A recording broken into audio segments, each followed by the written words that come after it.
आज हम class 11 start करने जा रहे हैं। क्लास 11 का फर्स्ट चैप्टर हमारे पास है सेट। ठीक है, सेट्स के बाद हम relation and function, trigonometric function, complex number and quadratic equation, फिर linear inequality, permutation combination, binomial theorem, sequence and series, straight line, फिर कोनिक सेक्शन और फिर उसके बाद introduction to the 3 dimensional geometry. ठीक है, limit and derivative, statics and probability, ये सभी चैप्टर हम 1 बाय 1 देखेंगे। तो आज सेट चैप्टर स्टार्ट करते हैं। जो ये कॉन्सेप्ट है सेट का, वो किसने दिया था? जॉर्ज कैंटोर ने ये कॉन्सेप्ट दिया था। और आज के टाइम ये कॉन्सेप्ट जो है ऑलमोस्ट सारी मैथ की ब्रांच में यूज होता है। सेट चैप्टर को डिफाइन किया गया है, इसके कॉन्सेप्ट को, किसके अंदर? रिलेशन एंड फंक्शन के अंदर। मतलब यदि आपको सेट चैप्टर आता है तो ये आप रिलेशन एंड फंक्शन की स्टडी कर सकते हैं। अब जो स्टडी होती है ज्योमेट्री की, सीक्वेंस की, प्रोबेबिलिटी की, इन सब के अंदर भी आपको सेट की नॉलेज होनी चाहिए। ठीक है, तो ये किसने दिया था? ये हमारे पास किसने दिया था? जॉर्ज कैंटोर ने इसका कॉन्सेप्ट दिया था। ठीक है, जॉर्ज कैंटोर ने इसका कॉन्सेप्ट दिया था। तो हम बिल्कुल स्टार्टिंग से देखते हैं। अच्छा ये बताओ कि हमने ये सेट का नाम कहाँ सुना हुआ है? सेट होता क्या है? जैसे कलेक्शन ऑफ ऑब्जेक्ट होता है, या फिर और हमने सेट का नाम कहाँ सुना हुआ है? जैसे लड़कियों ने सुना हुआ है कि उनके गले का सेट होता है, लड़कों ने सुना हुआ है कि बालों को सेट करना। लेकिन वैसे सेट हमारे पास एक क्या होता है? कलेक्शन ऑफ बुक्स का भी सेट होता है। लेकिन अब मैथ में हम सेट कहाँ पढ़ेंगे? क्या पढ़ेंगे? मैथ में क्या पढ़ते हैं? बिल्कुल नंबर्स पढ़ते हैं। ठीक है, तो मैथ के अंदर सेट्स हमारा क्या होता है? Collection of number. हाँ जी, किस टाइप का नंबर जो होता है?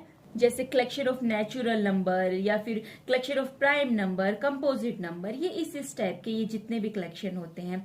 अब जो एक यूनिक होता है ना, बिल्कुल एकदम स्टार्टिंग से देखते हैं कि जो यूनिक सभी के लिए जो चीज सेम होती है, जैसे नेचुरल नंबर आप किसी से भी पूछ लो जिसको पता है, सभी के लिए सेम होता है। लेकिन यदि हमने ऐसे पूछ लिया कि टॉप 10 ब्यूटीफुल वुमेन बताइए इस इंडिया में या फिर वर्ल्ड के अंदर, तो सभी के लिए अलग अलग होती है, सभी के लिए सुंदर सभी अलग अलग होते हैं। लेकिन कुछ ऐसे बोल दिया कि आप जो है 1 से लेके 10 तक प्राइम नंबर बताइए या फिर कंपोजिट नंबर बताइए, तो वो चीज जो है फिक्स है। तो जो चीज एकदम फिक्स है, सभी के लिए सेम होती है, तो वो हमारे क्या होते हैं? सेट कहलाते हैं। जैसे कुछ एग्जांपल है हमारे पास कि ओड नेचुरल नंबर जो किससे लेस देन है? लेस देन 10 है, तो वो हमारे पास फिक्स है। कौन कौन से होते हैं? 1, 3, 5, 7, 9।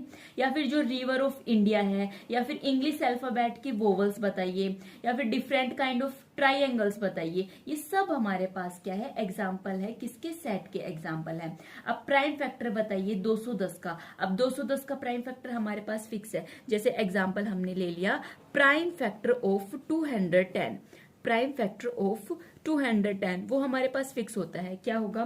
2, 3, 5 एंड क्या हो जाएगा? 7 हो जाएगा। या फिर दूसरा एग्जाम्पल हम ले सकते हैं सॉल्यूशन ऑफ द इक्वेशन। कौन सी इक्वेशन का सॉल्यूशन? x² - 5x + 6 = 0। तब इसको सोल्व करेंगे तो हमारे पास x की वैल्यू कौन कौन सी आ जाएगी?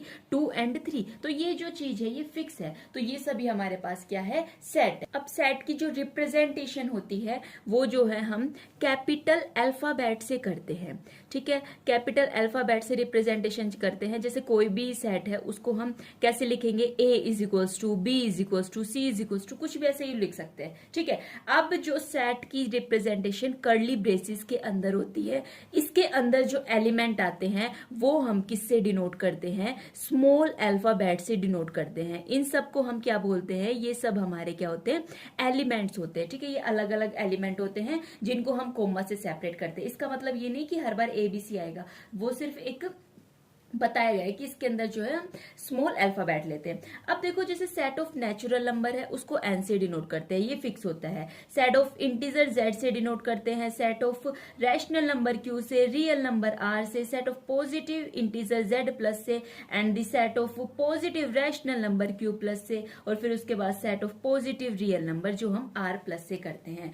इनके जो सेट की रिप्रेजेंटेशन है वो एकदम फिक्स है। क्या मतलब? यदि आपको क्वेश्चन में बोल दिया जाए कि आपके पास सेट ऑफ नेचुरल नंबर है या फिर सेट ऑफ पॉजिटिव इंटीजर है तो आप उसको ABC से डिनोट नहीं करेंगे। सेट ऑफ इंटीजर बोल दिया तो Z से डिनोट करेंगे। Set of positive real number बोल दिया तो आप उसको R+ से जो है डिनोट करेंगे। तो हम सेट की डेफिनेशन हम बता सकते हैं कि जो एक सेट है वो हमारे पास क्या है, वेल डिफाइंड कलेक्शन है।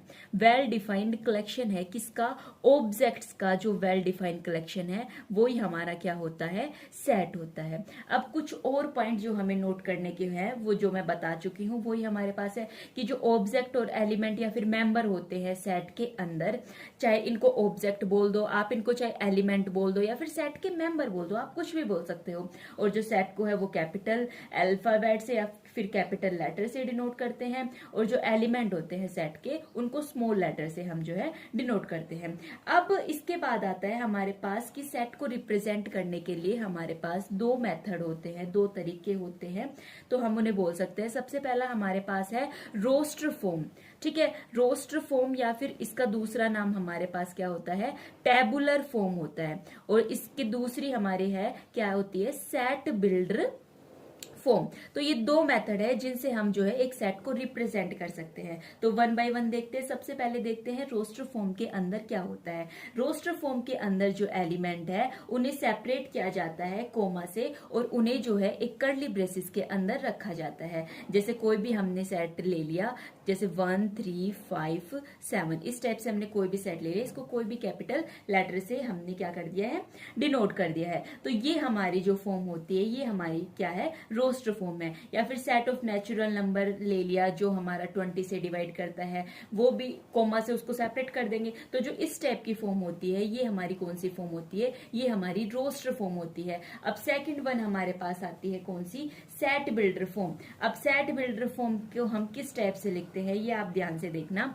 कि जैसे हमें लिखनी है set builder form. Set builder form लिखनी है, एक ऐसा सेट बताना है जिसके अंदर आपके पास क्या आ रहे हैं, सारे इंग्लिश अल्फाबेट के वोवल्स आ रहे हैं, जो कि हमारे पास कितने होते हैं, 5 होते हैं। तो इसके लिए हम एग्जांपल लिया, जैसे कोई भी सेट को हमने V से डिनोट कर दिया, A से B से, आपकी वो मर्जी है, उसमें कोई दिक्कत नहीं है, आप उससे डिनोट कर सकते हो। तो ये सेट बिल्डर फॉर्म आपको क्या कहती है कि इसको कर्ली ब्रेसेस में रखना है, इसमें लिखना है X इज सच दैट, ध्यान से सुनना, ये सच दैट होता है, X इज सच दैट कि X is a vowel in the English alphabet. X इस टाइप से है कि X हमारे पास वोवल है किसके अंदर, इंग्लिश अल्फाबेट के अंदर। तो जो इस टाइप की रिप्रेजेंटेशन होती है, इस टाइप का जो हमारा तरीका होता है, जो मेथड होता है, वे होता है किसी भी सेट को रिप्रेजेंट करने का, बताने का। तो वो हमारे पास कौन सी फॉर्म होती है, सेट बिल्डर फॉर्म होती है। तो हमारी फर्स्ट एक्सरसाइज में सिर्फ इसी टाइप से है, हमें फर्स्ट क्वेश्चन दे रखा है, उसके अंदर हमें क्या बताना है कि बताइए ये हमारे पास सेट होता है नहीं होता है। तो जो आपकी यूनिक रिप्रेजेंटेशन होगी, सबके लिए जो बात सेम होगी वो ही हमारा सेट होता है, लेकिन जो बात सबके लिए अलग अलग होती है वो हमारा सेट नहीं होता है। एक वर्ड आता है हमारे पास क्या, बिलोंग्स टू। ठीक है, बिलोंग्स टू का मतलब होता है क्या ये चीज इससे बिलोंग कर रही है, बिलोंग कर रही है मतलब क्या ये इसके अंदर है, इसके अंदर क्या है। अब यहाँ किसकी बात चल रही है, एलिमेंट की बात चल रही है, क्या ये एलिमेंट इस सेट से बिलोंग करता है। तो ये जो सिंबल हमारे पास होता है कुछ इस फॉर्म में, वो हमारा किसका सिंबल होता है, बिलोंग्स टू का। अब दूसरा सिंबल है, यदि कोई इससे बिलोंग नहीं कर रहा, ए एलिमेंट इस सेट से बिलोंग नहीं कर रहा, तो उसे हम क्या बोलेंगे, A is not belongs to capital A is not belongs to the set A. तो वो हमारा क्या हो जाएगा, नोट बिलोंग्स टू हो जाएगा। फिर हमें हमारे पास किस टाइप के क्वेश्चन है कि बताइए सेट बिल्डर फॉर्म दी हुई है तो आप इसको रोस्टर फॉर्म में कीजिए, रोस्टर फॉर्म दी हुई है तो आप इसको किस में कीजिए, सेट बिल्डर फॉर्म में कीजिए। ठीक है, तो ये सब बताए गए हैं। अब जो इसके बाद नेक्स्ट हमारे पास आता है, नेक्स्ट हमारे पास होता है एमपीटी सेट। अच्छा, एमपीटी का मतलब क्या होता है, एमपीटी का मतलब होता है खाली, खाली मतलब जिसके अंदर कुछ भी नहीं है। हाँ जी, एक ऐसा सेट भी हो सकता है जिसके अंदर कुछ भी नहीं है, उसे हम किससे डिनोट करते हैं, फाई से। इसको क्या बोलते हैं, फाई बोलते हैं। ठीक है, एक ऐसा सेट जिसके अंदर कोई भी एलिमेंट नहीं है तो उसे हम क्या बोलेंगे, फाई बोलेंगे। अभी इसका भी हम एक एग्जाम्पल देखते हैं। इसका एक ऐसा एग्जाम्पल, जैसे ए को कोई भी एक सेट है उसके अंदर x इज सच दैट वो x आ रहे हैं जहां पे x की वैल्यू किससे लेस देन है, 1 से लेस देन है, x is greater than 1 and less than 2, ठीक है। और x हमारा किससे बिलोंग कर रहा है, नेचुरल नंबर से बिलोंग कर रहा है। तो बताइए ए सेट के अंदर क्या आएगा, क्या बताइए 1 और 2 के बीच में कोई ऐसा नेचुरल नंबर हमारे पास एग्जिस्ट भी करता है?